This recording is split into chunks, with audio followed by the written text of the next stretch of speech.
साथियों, जय भीम, जय भारत, जय संविधान। और आज एक महत्वपूर्ण लाइव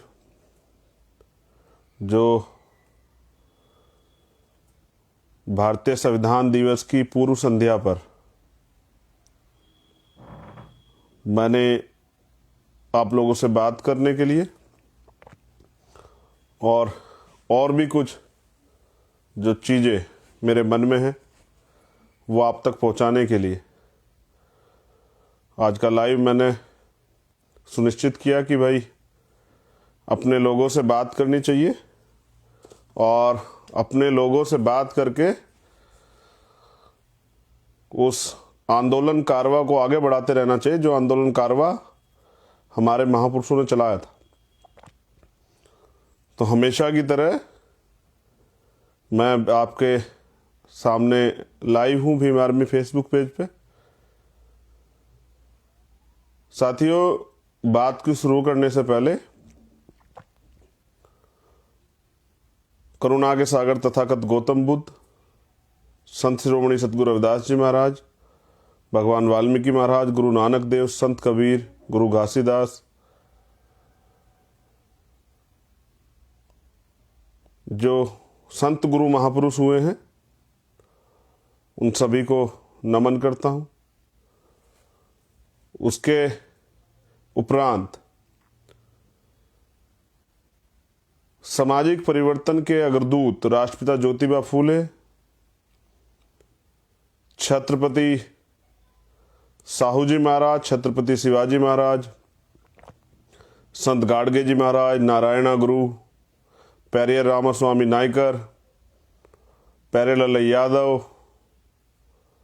बाबू जगदेव प्रसाद कुशवाहा, जननायक कपूरी ठाकुर, माँ रमाबाई, माँ फातिमा शेख, माँ जीजाबाई, माँ अवंतिका बाई लोधी, माँ झलकारी बाई, माँ सावित्रीबाई फूले, माँ फूलन देवी,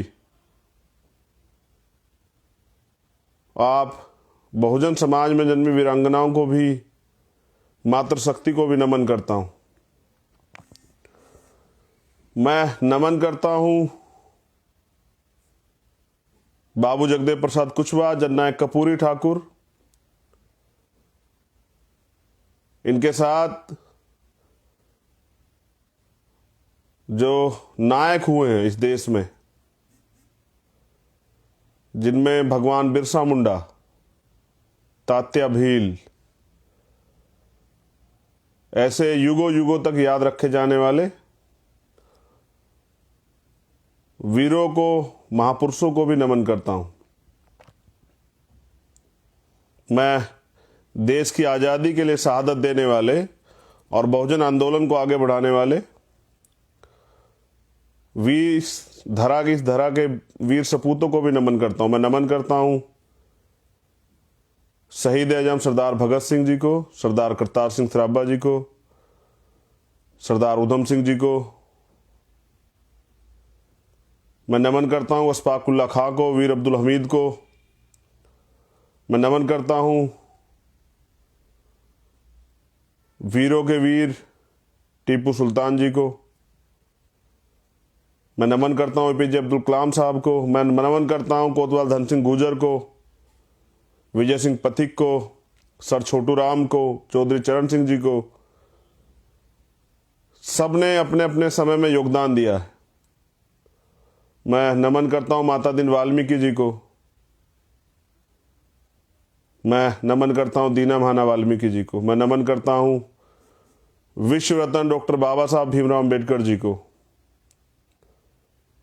और मैं नमन करता हूं मेरे रहबर, मेरे गुरु, मेरे आदर्श मान्यवर साहब श्री काशीराम जी को। मैं नमन करता हूं बाबू जगजीवन राम को। साथियों, आज हम जो कुछ भी हैं वो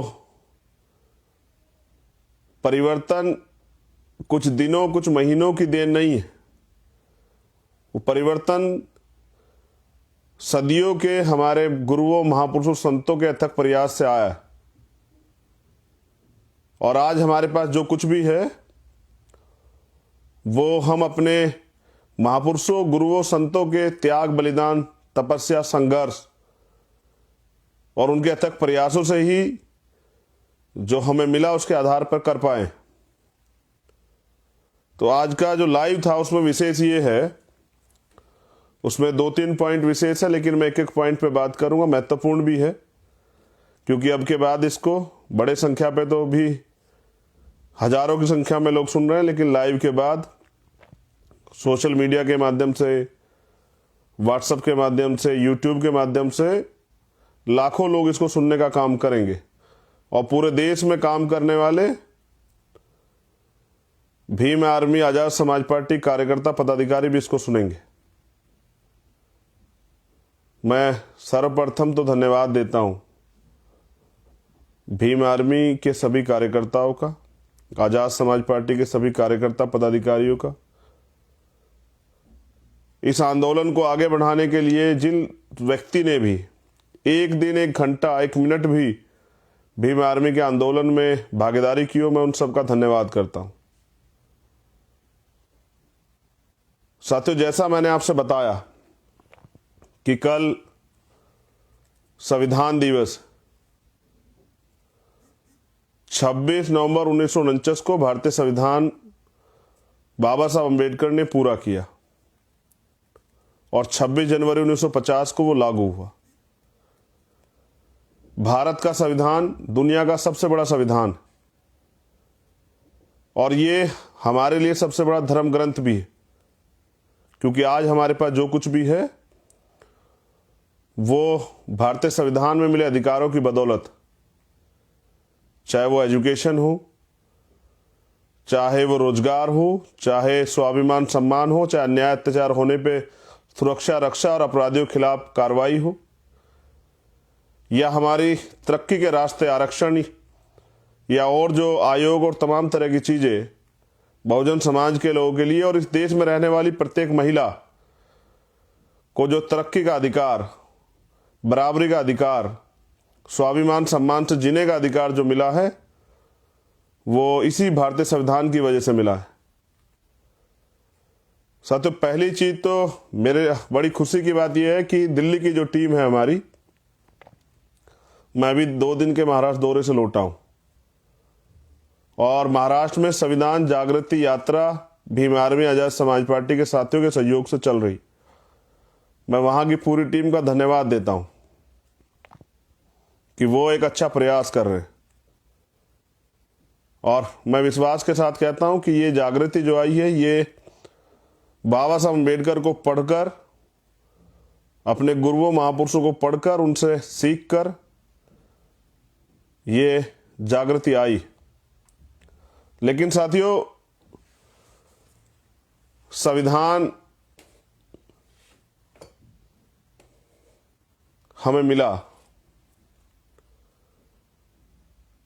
लेकिन संविधान प्रदत्त जो अधिकार हैं आज भी कॉन्स्टिट्यूशन में उन अधिकारों के होते हुए भी हम उन अधिकारों से वंचित। इसके पीछे जो सबसे बड़ा कारण है वो ये है कि हम वंचित वर्ग के लोग, शोषित वर्ग के लोग, बहुजन समाज के लोग, इस देश के SC ST OBC और कन्वर्टेड माइनॉरिटी समाज के लोग, जिनकी आबादी 85% से भी अधिक है, वो अभी राज सत्ता को प्राप्त नहीं कर पाए। थोड़े थोड़े समय के लिए हमें देश भर में कई राजनीतिक दलों के माध्यम से सत्ता प्राप्त हुई और हमने कुछ अवसर तो प्राप्त किए हैं। जहां हमें बहुत कुछ नहीं मिला तो कुछ अवसर तो मिले हैं, लेकिन 70-71 साल की इस आजादी में अगर आज भी 84 करोड़ लोग सस्ता भोजन प्राप्त करते हो, उस पर आधारित हो, इतनी बड़ी बड़ी बिल्डिंगें, महल, राजघराने बनने के बावजूद भी, इतने बड़े मॉल, सब चीजें बनने के बावजूद भी अगर आज भी लाखों लोग सड़कों पे खुले आसमान के नीचे सोते हो, इतना रिसोर्सेज, इतनी संपत्ति होने के बावजूद भी, इतने संसाधन, इतने अधिकार और सरकारों के पास इतना फंड होने के बावजूद भी आज भी हजारों लोग भूखे पेट सोते हो, लाखों लोग भूखे पेट सोते हो, तो मैं समझता हूं कि जो बुनियादी रूप से काम होना था वो अभी नहीं हुआ है। क्योंकि साथियों, मैं अगर सच्चाई आपसे बताऊं तो सच्चाई ये है कि अभी इस देश में आर्थिक गैर बराबरी बड़े पैमाने पे, उस आर्थिक गैर बराबरी की वजह से लाखों करोड़ों लोग तो सुबह उठकर सिर्फ और सिर्फ अपने पेट की रोटी के लिए सोचते हैं, अपने परिवार की रोटी के लिए सोचते हैं, और जो बुनियादी सुविधाएं हैं, कपड़ा, किराया मकान का, बिजली का बिल और तमाम तरह की जो दैनिक जरूरतें, उनके बारे में ये सोच सोच के अपना जीवन उसी संघर्ष में निकाल देते हैं। लेकिन साथियों, क्या भारतीय संविधान को अगर पूर्ण रूप से लागू कराया जाए तो क्या कोई बड़ा परिवर्तन हो सकता है? तो इसके लिए मैं इतना ही कहूंगा कि संविधान के भाग 4 में जो नीति निर्देशक तथ्य हैं उनमें से एक पे काम हुआ जिसको पंचायत राज आयोग कहा जाता है। और जब पंचायत राज आयोग आया तो स्टेट गवर्नमेंट की तरह, सेंट्रल गवर्नमेंट की तरह एक गांव की सरकार भी बनी, एक कस्बे की सरकार भी बनी, और उस सरकार को एक बजट मिला जिस बजट के जरिए उस गांव की सरकार ने गांव के विकास के लिए काम किया। तो जैसा मैंने आपको बताया कि एक अनुच्छेद पे काम होने से इतना बड़ा परिवर्तन हुआ। अगर संविधान के सभी आर्टिकलों को पूर्ण रूप से लागू किया गया तो मैं समझता हूं कि देश दोबारा से सोने की चिड़िया बन जाएगा, और जो गैर बराबरी, भेदभाव, अन्याय, अत्याचार, जुल्म जाति का शिकार इस देश का बहुजन समाज होता है, मुझे लगता है कि वो सब चीजें भी दुरुस्त हो जाएंगी। एक प्रभुत्व, मजबूत, ताकतवर भारत का निर्माण तभी संभव हो पाएगा जब इस देश में समता, समानता, बंधुत्व, भाईचारा स्थापित होगा, बनेगा। अब संविधान दिवस की इस पूर्व संध्या पे मैं ये समझता हूं कि मेरी जिम्मेदारी बनती कि इस देश में जो बहुजन समाज का सबसे बड़ा सामाजिक संगठन भीम आर्मी जो काम कर रहा है, जिसको आप सोशल मीडिया के जरिए, या अभी तो सोशल मीडिया को ही मैं कहूंगा, सोशल मीडिया के जरिए बड़े पैमाने पे या अखबारों के जरिए उसकी खबरें आप पढ़ते रहते हैं। चाहे हिमाचल का कोई मामला हो, हिमाचल से जुड़ी टीम कोई काम कर रही है, या हरियाणा के मामले हो, जिस तरह सामाजिक बहिष्कार हुए, जिस तरह संविधान के खिलाफ, SC एक्ट और आरक्षण के खिलाफ हिमाचल में कार्रवाई, कुछ जो है माहौल खराब किया जा रहा है, जैसे यूपी में तमाम तरह से इतनी घटनाएं हुई, जैसे अभी मैंने बताया आपको कि महाराष्ट्र में संविधान जागृति यात्रा चल रही है, दिल्ली में बहुजन प्रदर्शनी 26 नवंबर और 27 नवंबर को दिल्ली की टीम लगा रही है अंबेडकर भवन, झांसी रानी रोड पे। जो कल मैं खुद भी इस प्रोग्राम में पहुंचूंगा। ये एक बड़ी पहल है, इसका कारण भी मैं आपको बताऊंगा कि इसके फायदे क्या है। मैं धन्यवाद देता हूं दिल्ली की टीम का भी। जिस तरह से अभी मध्य प्रदेश की टीम सामाजिक गैर बराबरी और अन्याय अत्याचार खिलाफ लड़ाई लड़ते हुए सीनियर टीम जेल रही, जिस तरह अभी छत्तीसगढ़ में आंदोलन हुआ, जिस तरह अभी झारखंड में जो है संघर्ष जारी है, जिस तरह अभी उड़ीसा में आंदोलन जारी है, उत्तराखंड में अभी 15 दिसंबर की एक रैली जो है सत्ता परिवर्तन रैली रखी गई है, यूपी के विभिन्न जिलों में रोज अन्याय अत्याचार खिलाफ भीम आर्मी आजाद समाज पार्टी के लोग संघर्ष जारी रखते हैं। मध्य प्रदेश और राजस्थान में हमारा आंदोलन लगातार चल रहा है। तो साथियों, जो बहुजन समाज का सबसे बड़ा सामाजिक संगठन है भीम आर्मी, अब भीम आर्मी के लोगों ने ये जिम्मेदारी ली है, भीम आर्मी के सिपाहियों ने जिम्मेदारी ली है, क्योंकि जब भीम आर्मी बनाया गया था उसका प्रथम उद्देश्य यही था कि हम बाबा साहब अम्बेडकर के जो नारे हैं, शिक्षित बनो, संगठित रहो, संघर्ष करो, पे काम करेंगे। हमने यह स्कूल खोल के, छोटी छोटी पाठशाला खोल के शिक्षित करने का काम किया। उसके बाद गैर राजनीतिक रूप से, सामाजिक रूप से समाज को जोड़ने का काम किया। और लगातार पिछले 6 साल से भीम आर्मी के माध्यम से सड़कों पे आंदोलन, भीम आर्मी के लोग, जब भी कोई सरकार द्वारा या किसी गलत व्यक्ति द्वारा बहुजन समाज के लोगों पर अत्याचार होता है, सरकार द्वारा कोई ऐसा कानून बनाया जाता है, चाहे कृषि कानून हो, चाहे CNPR NRC कानून हो, चाहे दिल्ली में गुरु घर तोड़ा गया हो, या कोई भी मामले हो, चाहे प्रमोशन में रिजर्वेशन का मामला हो, भीम आर्मी के लोग बड़े पैमाने पर काम करते हैं। तो मैं उस संगठन का एक कार्यकर्ता होने के नाते ये समझता हूं कि अगर बुनियादी रूप से हम लोगों ने काम नहीं किया, मुझे आज अपने शुरुआती दौर की बात आपसे करनी पड़ेगी कि साथियों, अगर आपके घर पे संविधान ही नहीं है और आपने संविधान को पढ़ा ही नहीं है, आपने अपने अधिकार जाने ही नहीं हैं, आपने अपने कर्तव्य जाने ही नहीं हैं, संविधान में जो संवैधानिक खूबियां हैं, जो आर्टिकल हैं, अगर आपने उनको पढ़ा ही नहीं है तो आप उनको पालन कैसे करोगे। मैं कई बार जब बहुत बड़े बुद्धिजीवी तबके में बैठा होता हूं तो उनसे मैं पूछता हूं कि सर ये बताइए कि जब संविधान कहीं स्कूल कॉलेज में पढ़ाया नहीं जाता, किसी सिलेबस में होता नहीं है, डॉक्टर इंजीनियर कहीं कुछ भी बनने के लिए, एक अधिकारी कर्मचारी बनने के लिए संविधान कुछ हिस्सों का के अलावा संविधान बड़े रूप से पढ़ाया नहीं जाता, तो भारतीय संविधान को, जिस संविधान से ये देश चल रहा है, उसको पालन लोग कैसे करेंगे। तो अंत ये बात निकल के आती कि संविधान को पढ़ना और आत्मसात करना जरूरी। तो हमने तो ये तय किया है कि भारतीय संविधान को सिलेबस में, जो भारत का सिलेबस है, जो पाठ्यक्रम है, उस पाठ्यक्रम में भारतीय संविधान को शामिल करा जाना चाहिए। जो लोग बचपन से ही अपने अधिकारों को जाने, अपने कर्तव्यों को जाने, अपने राइट्स को जाने, और कोई किसी के राइट्स के खिलाफ गलत कार्य या गलत भावना से ना शब्द कहे, ना कोई कार्य करे। एक और बड़ी बात, कल एक और पहल हम लोग करेंगे।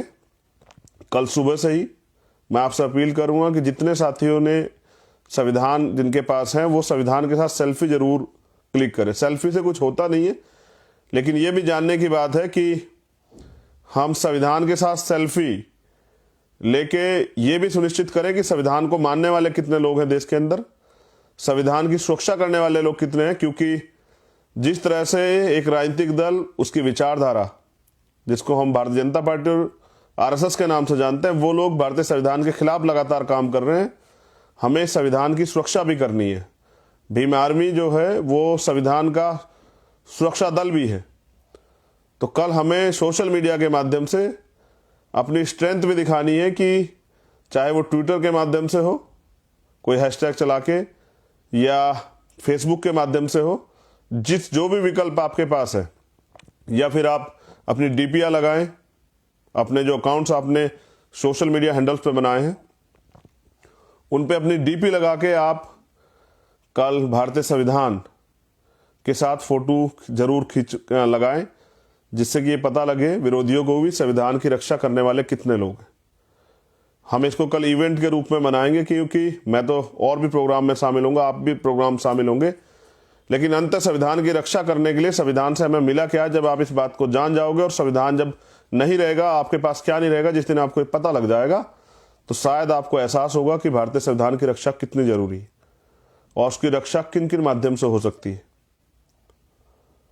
तो ये एक नई पहल है, कल देखने को मिलेगा। क्योंकि मुझे याद है बाबा साहब अम्बेडकर ने एक बार अपने अनुयायियों से कहा था कि मुझे मेरे मरने के बाद मरा हुआ मत समझना, जब तक संविधान जिंदा है मैं जिंदा हूं। और क्योंकि अगर इस देश में कोई भी व्यक्ति भारतीय संविधान यानी कि बाबा साहब अम्बेडकर की हत्या करने का प्रयास करेगा, तो हम लोग चुप नहीं रहेंगे। ऐसा हमने पहले भी करके दिखाया, जब हमारे अधिकारों पर डाका पड़ा था 20 मार्च 2018 को फिर उसके बाद 2 अप्रैल का आंदोलन हुआ था देश में, और हमने बताया था कि हम अपने अधिकारों के लिए किसी भी हद तक, यानी कि अपने प्राणों का बलिदान भी दे सकते हैं। तो ये बात हुई 26 नवंबर संविधान दिवस की, जिसको कल आपको मनाना है, लेकिन मनाना नहीं है, अब सिर्फ चित्र नहीं पकड़ना है कि संविधान हाथ में लेकर फोटो खिंचवानी, उसको पढ़ना भी है।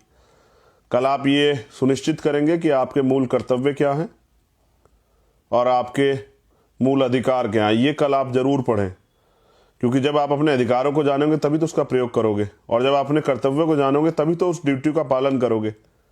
भाई कहीं आप कोई काम करते हैं तो आपको बताया जाता ना कि आपका क्राइटेरिया क्या है, आपको कहाँ काम करना है, किस क्षेत्र में काम करना है, कितना काम करना है, आपके अंडर क्या क्या चीज़ें आती हैं।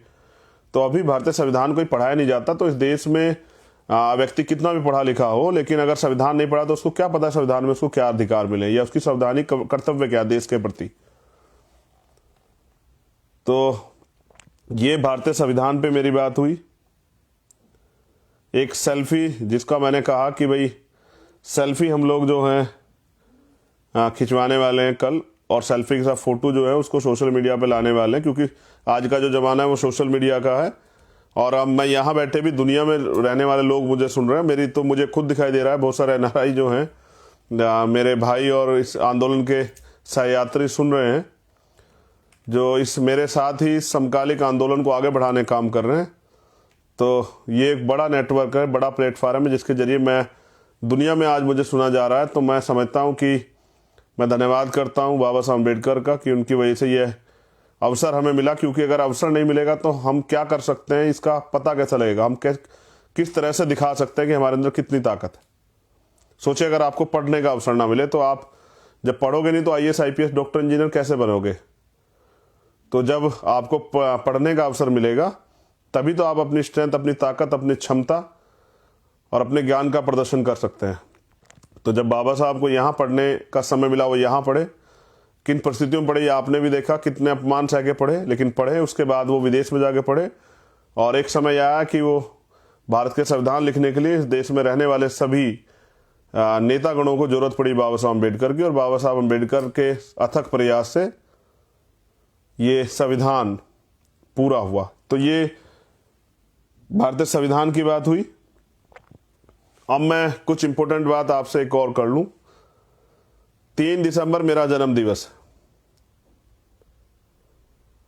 लेकिन जन्म दिवस से ज्यादा इंपॉर्टेंट ये है कि जिस उद्देश्य को लेकर हम चले हैं, ये आपको समझना पड़ेगा कि ये उद्देश्य क्या है, ये लक्ष्य क्या है, और ये लक्ष्य कैसे प्राप्त किया जाएगा। हमारा लक्ष्य, हमारा उद्देश्य है इस देश में शासक वर्ग बनना, और शासक वर्ग बनना इतना आसान काम नहीं है। शासक वर्ग बनना यानी कि कानून बनाने की शक्ति अपने हाथ में लेना, यानी कि अपनी तरक्की के रास्ते खोलना, यानी कि गुलामी की दीवारों को, गुलामी की जंजीरों को काट देना। बाबा साहब अम्बेडकर ने आपको बहुत दिन पहले कहा था कि जाओ अपनी घर की दीवारों पर लिख दो कि हम इस देश के शासक हैं या हमें इस देश का शासक बनना है।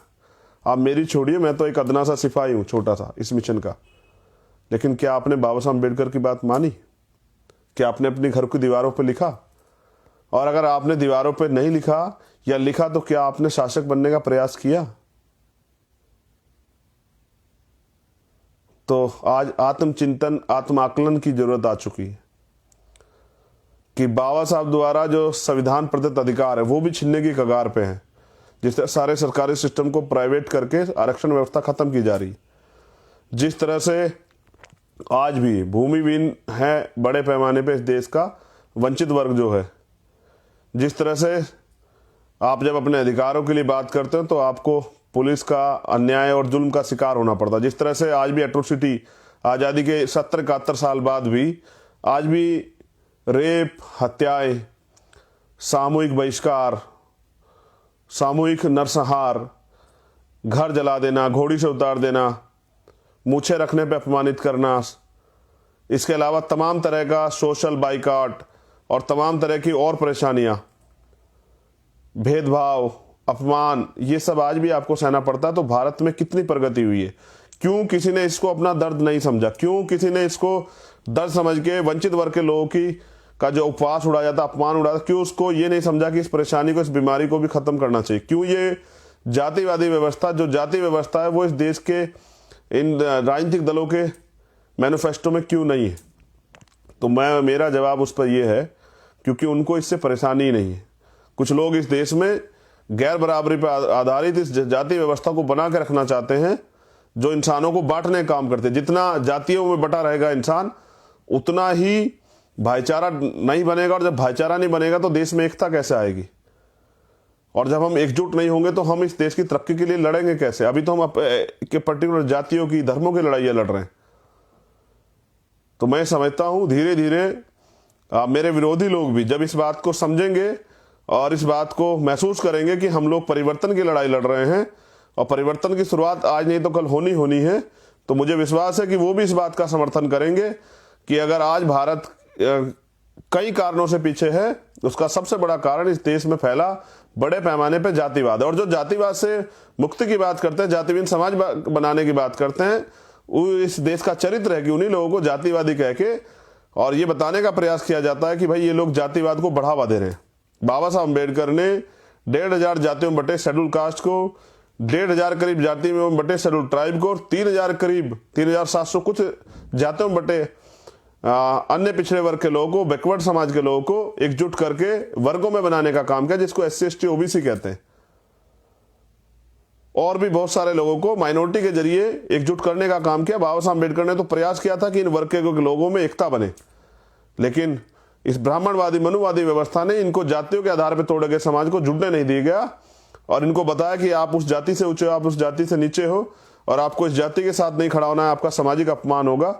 इसीलिए हम लोग एकजुट नहीं हो पाए। तो जातिहीन समाज बनाना है, भाईचारा बनाना है, इसका प्रयास भी हम लोग करना पड़ेगा। अब मैं एक बहुत जरूरी बात जो मुझसे जुड़ी, मेरे जन्मदिन से जुड़ी, साथियों, हम प्रैक्टिकल के दौर में, ये कोई पिक्चर नहीं चल रही है, ये कोई कहानी नहीं चल रही है, ये हर घर की कहानी जो आज आपके सामने है। और मैं ये बात आपसे जरूर रखना चाहता हूं, क्योंकि हम राजनीतिक दल नहीं चला रहे हैं, आंदोलन चला रहे हैं।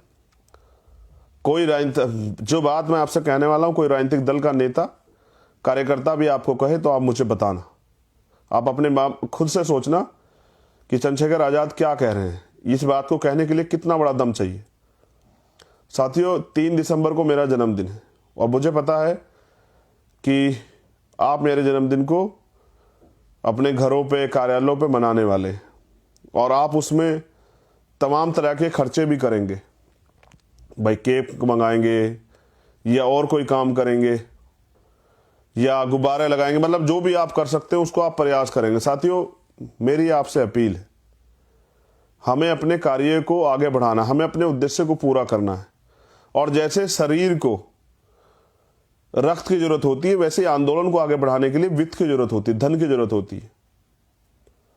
मेरी आपसे पूरे देश में जो भीम आर्मी, आजाद समाज पार्टी के लोग काम करते हैं और जो बहुजन समाज के लोग हैं जो इस आंदोलन को आगे बढ़ता देखना चाहते हैं, क्योंकि अगर वो आज नौकरी पे हैं या व्यवसाय कर रहे हैं तो ये आज की देन नहीं है, ये हमारे पुरखों के संघर्ष का प्रयास है।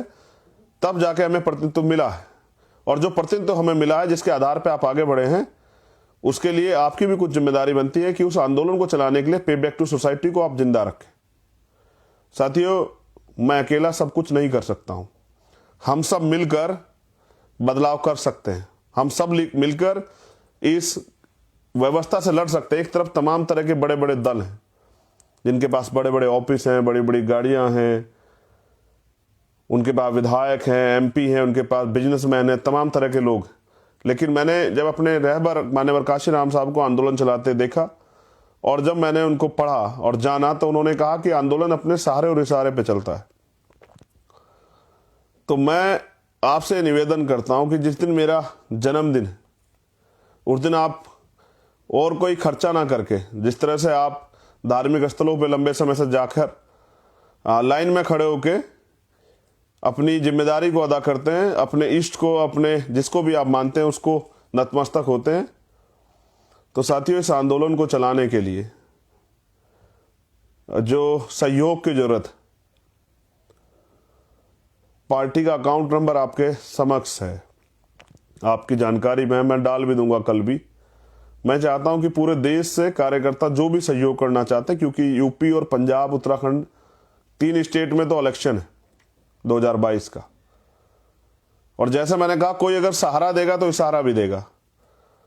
और ये आंदोलन इशारों पे नहीं चलता है। ये आंदोलन तो बाबा साहब अम्बेडकर से पहले राष्ट्रपिता ज्योतिबा फूले, उनसे उनके बाद जो है मान्यवर काशीराम साहब और हमारे और महापुरुषों ने चलाया।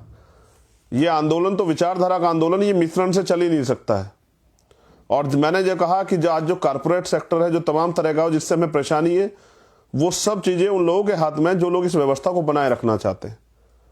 तो मेरी आपसे अपील है कि मेरे जन्मदिन के अवसर पे जो भी सहयोग आप इस आंदोलन को चलाने में, मैं अपने भूखे प्यासे, कमजोर और आर्थिक रूप से कमजोर, जो आर्थिक रूप से कमजोर, मानसिक रूप से कमजोर नहीं है, शारीरिक रूप से कमजोर नहीं, जो आर्थिक रूप से कमजोर मेरा जो बहुजन समाज है, मैं उन लोगों से अपील कर रहा हूं।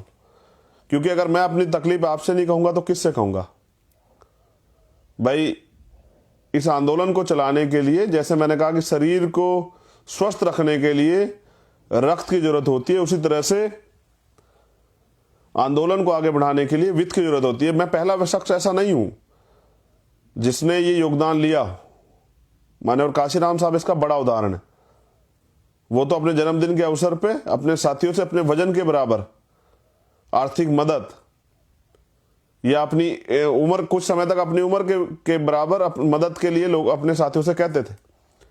लेकिन उस समय उनके साथी इस योगदान को बड़े पैमाने पर करते थे। आज मैं भीम आर्मी की विधानसभा, आम कार्यकर्ता, जिला कार्यकर्ता, मंडल कार्यकर्ता, प्रदेश कार्यकर्ता, आजाद समाज पार्टी के जो आम कार्यकर्ता, विधानसभा कार्यकर्ता, ब्लॉक कार्यकर्ता, जिला कार्यकर्ता, मंडल कार्यकर्ता, संभाग कार्यकर्ता, पदाधिकारी, जो या जिन सभी उसमें जो पदाधिकारी, हमारे महिला मोर्चा, हमारा लीगल सेल, हमारा मिशन 78, मैं आप तमाम लोगों से अपील कर रहा हूं कि आंदोलन को तेजी से चलाने के लिए, इस आंदोलन को धार देने के लिए, इस आंदोलन को मजबूत करने के लिए आज वित्त की जरूरत आन पड़ी है। तो क्योंकि मैंने कभी, आप इस बात को जानते हैं, कभी मैंने व्यक्तिगत अपने परिवार के लिए इस आंदोलन से आपसे अपील नहीं की है, लेकिन इस आंदोलन को चला के रखने और उन तमाम ताकतवर लोगों से टकराने के लिए, टकराने का मतलब उनका सामना करने के लिए, आने वाले समय में जब आंदोलन मजबूत होगा, उनकी साजिशों से, उनके तमाम तरह के हमलों से सतर्क रहने के लिए मुझे इस आंदोलन में आपकी आवश्यकता है। आप खुद भी समझते हैं घर कैसे चलता है, आप इस बात को जानते हैं। ये भी आपका परिवार है और ये विचारधारा फले फूले, ये आंदोलन मजबूत हो और इस आंदोलन के जरिए बाबा साहब अम्बेडकर और माननीय काशीराम साहब का सपना पूरा हो। इसलिए मुझे आपके सहयोग की जरूरत है। लापरवाही ना करें, इस आंदोलन को मजबूत करें। मैं समय समय पर आपसे मांग करता रहूंगा, क्योंकि मुझे आप ही का सहारा चाहिए और आप ही से इशारा लेना है। और जिन परिस्थितियों में आंदोलन चल रहा है आप लोग उससे बेहतर वाकिफ है। किस तरह से हमारे कार्यकर्ता सस्ते संसाधनों का प्रयोग करके इस आंदोलन को आगे बढ़ाने का काम कर रहे हैं। तो मेरी ये अपील है कि मानव कल्याण और समता, समानता, बंधुत्व, भाईचारे और भारतीय संविधान की रक्षा के इस आंदोलन में आप भी अपना योगदान दें। आप अपने आप से सवाल करें कि आपका क्या योगदान है आंदोलन में। जो लोग शारीरिक रूप से समय दे रहे हैं, मैं उनका तो धन्यवाद करता ही हूं, लेकिन जो लोग आगे बढ़ने का काम कर रहे हैं, प्रयास कर रहे हैं, मैं उनसे भी अपील करता हूं कि भाई आपको भी आत्मचिंतन करना चाहिए कि आपका योगदान क्या है। आपके ऊपर भी उतना ही कर्ज है जितना मेरे ऊपर। क्योंकि साथियों, ये मांग भी इसलिए करनी पड़ रही है, मैं इस बात को दोहराना नहीं चाहता, लेकिन आपसे कहनी पड़ेगी कि अगर धन इकट्ठा करना मेरा या इस आंदोलन का मकसद होता तो वो तो फिर इसको आंदोलन को चलाने की जरूरत नहीं थी।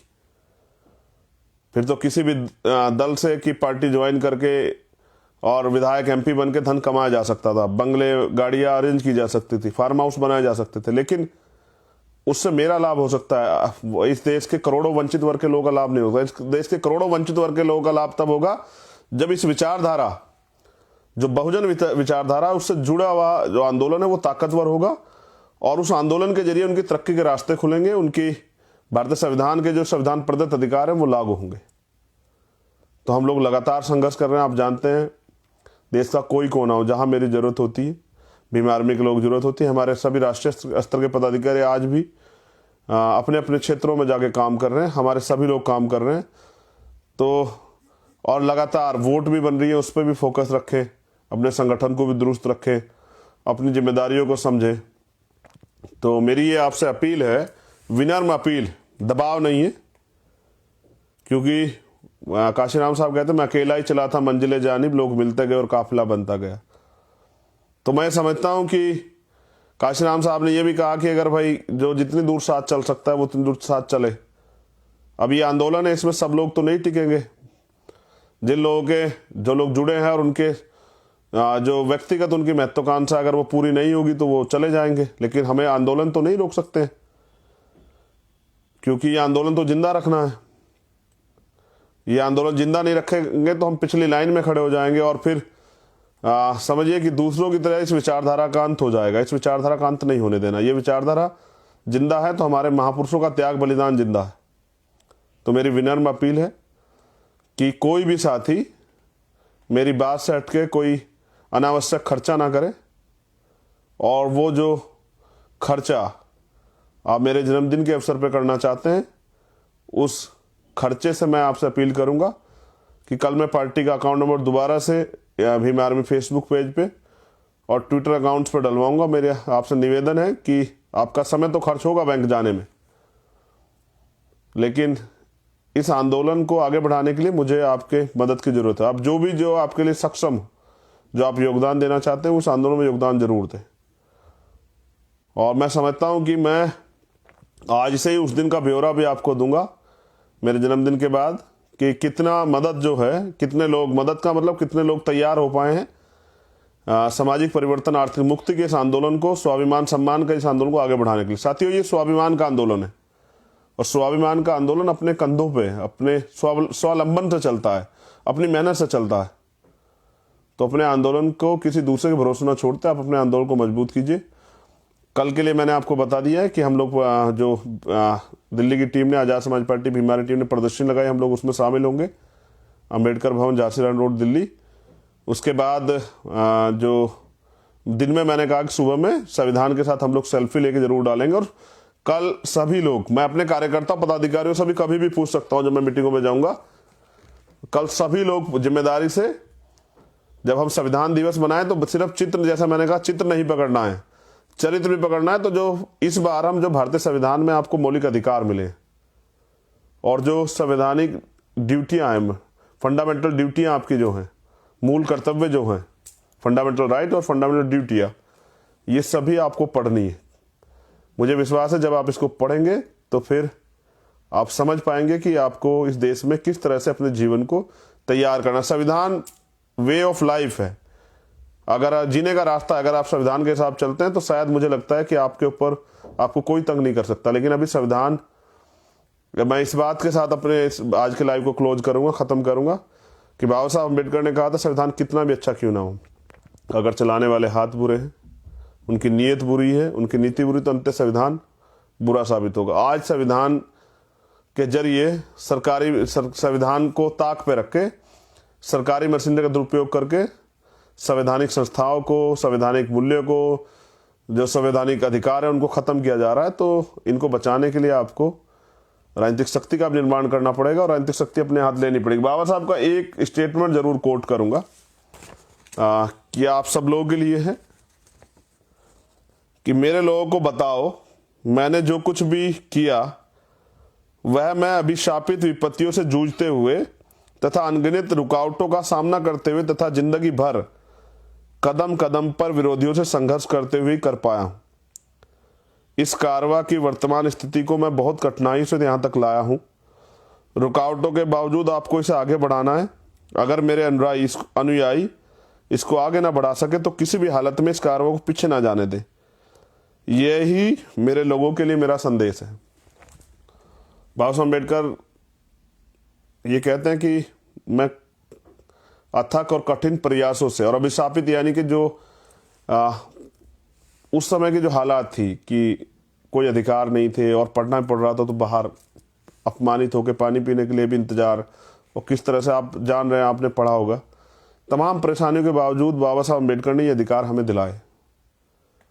तो उन्होंने कहा अगर आप इस कारवां को आगे नहीं ले जा पाए, आगे नहीं ले जा सकते, इसको पीछे मत जाने देना। हम सबकी जिम्मेदारी बनती है, जो भीम आर्मी आज़ाद समाज पार्टी से जुड़े हुए हैं, जो इस विचारधारा जुड़े हुए हैं, कि इस कारवां को भी, जिसको आप यहाँ तक खींच के लाए हैं, अपने खून पसीने सींच के लाए हैं, जिसके लिए हजारों लोगों ने जेल काटी, आंदोलन किए हैं, उसको अगर आप आगे नहीं लगा ले जा सकते तो पीछे मत जाने देना। इसलिए मैंने आपसे ये अपील की है। बहुत बहुत धन्यवाद। जय भीम, जय भारत, जय संविधान। और 26 नवंबर की आप सभी को हार्दिक मंगल कामनाएं। भारतीय संविधान जिंदाबाद था, जिंदाबाद है और जिंदाबाद रहेगा, और हम सब लोग भारतीय संविधान की रक्षा करेंगे। विरोधी इस बात को जान ले कि भारतीय संविधान का अपमान किसी भी कीमत पर नहीं सहा जाएगा। जय भीम, जय भारत।